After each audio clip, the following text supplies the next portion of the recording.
Hello everyone, good evening everybody. Buddy, good evening sa inyong lahat dyan. Tips ko sa inyong mga buddy para magtagal kayo sa pwesto nyo. Kung ayaw nyong mawala sa pwesto nyo, kung ma-relieve, gagawin nyo, mag-utang kayo ng mag-utang.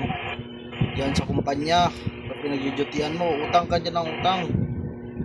Para hindi ka nila tatanggalin.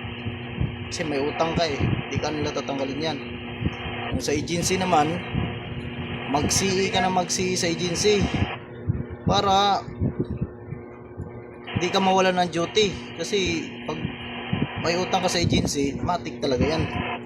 Hindi ka mawala ng duty niyan kasi may utang ka Kahit di mo kailangan mag-CE, CE ka para magtagal ka talaga sa pwesto mo at gusto mo talaga yung pwesto mo, ganun gagawin mo. Ganun yung magandang paraan, buddy.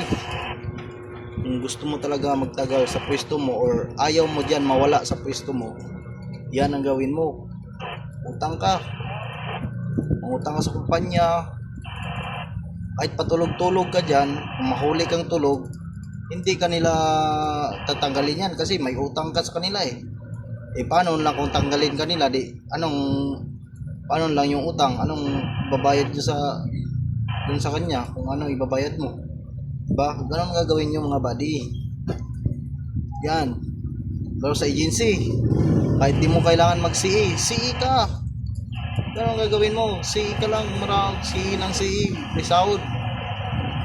Para yung agency, hindi ka talaga tatanggalin dyan sa pwesto mo kasi sabihin ng agency, pag tatanggalin ko to, wala na akong mapaglagyan nito. Paano lang yung utang niya? Hindi niya mabayaran. Ganun yung gagawin mo. Tsaka ranas ko na yan. Ganun ang ginawa ko dati. Lakas ako mag-CE kahit di ko kailangan ng pera.